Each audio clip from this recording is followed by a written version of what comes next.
programmatique aujourd'hui est de plus en plus adopté sur le marché français. On a vu que ça représentait au premier semestre plus de 30% des investissements display. C'est une croissance de plus de 50% par rapport au premier semestre de l'année dernière. C'est un volume de plus de 120 millions d'euros d'investissement au premier semestre. Donc les marques y voient clairement un véritable intérêt.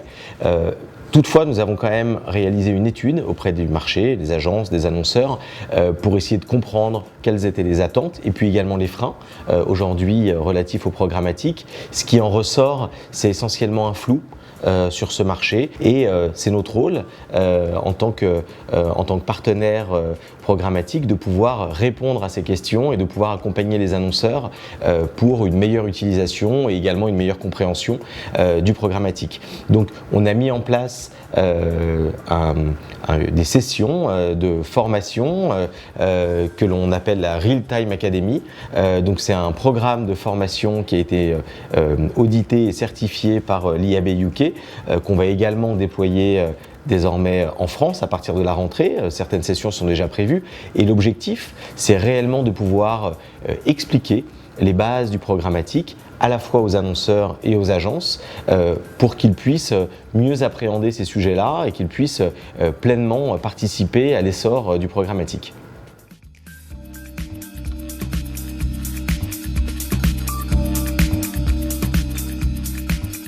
Alors tout le monde parle de data aujourd'hui, mais il me paraît utile et intéressant de pouvoir rappeler en quoi cette data, comment ça fonctionne et en quoi elle est utile. Donc pour simplifier, on peut dire que ce sont des signaux qui permettent de comprendre le profil et la navigation des internautes. Considérer chaque signal individuellement ne permet pas justement d'avoir une vision très précise de l'internaute. Ce qui est réellement intéressant et pertinent, c'est de pouvoir utiliser une multitude de ces signaux pour chacun des internautes et surtout de pouvoir connecter ces signaux entre eux pour avoir une meilleure identification et pour pouvoir optimiser le ciblage de ces internautes. Pour illustrer cette logique, c'est un peu comme les jeux d'enfants où l'on demande de relier une suite de points pour découvrir un dessin masqué. Plus on arrive à relier de points, plus l'image paraît claire, nette et identifiable.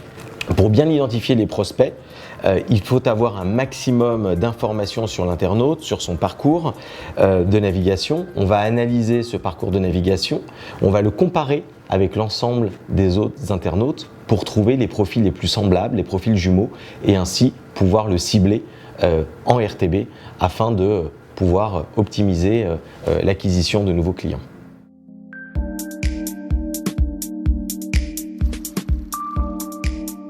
Oui, le programmatique permet de cibler des individus et non plus des audiences. Cette capacité à pouvoir comprendre le parcours de chaque individu va justement permettre de pouvoir cibler et adapter l'impression, le format publicitaire tout au long du parcours d'achat.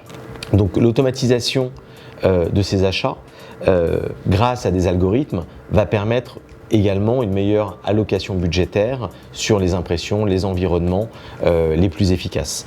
Chez Quantcast, on va intégrer des millions de critères pour mieux cibler et utiliser les informations qui vont être clés dans ce parcours de l'internaute. Donc chaque annonceur va avoir une campagne qui va être et un dispositif qui va être unique, qui va s'adapter également en temps réel et qui va être complètement personnalisé. On va ainsi pouvoir adapter la stratégie d'achat en fonction du contexte de l'annonceur, d'une période de promotion, d'une période de solde, du lancement d'un nouveau produit, et c'est ça qui rend le programmatique et cette automatisation le plus efficace.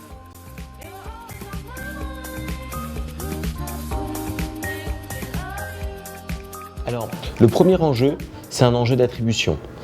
Aujourd'hui, le marché français est quand même très orienté sur du last click.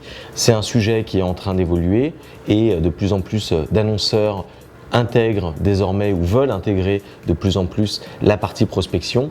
Le deuxième enjeu, c'est un enjeu de visibilité. C'est important de travailler avec les acteurs qui sont capables de garantir sur le programmatique des niveaux de visibilité élevés.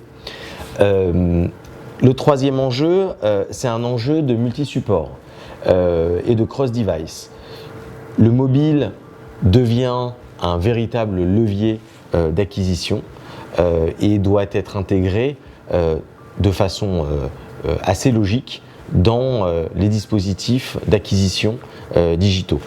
Et l'enjeu de demain, c'est justement de pouvoir intégrer toutes ces notions d'attribution, de visibilité dans un écosystème cross-device ou multi-device.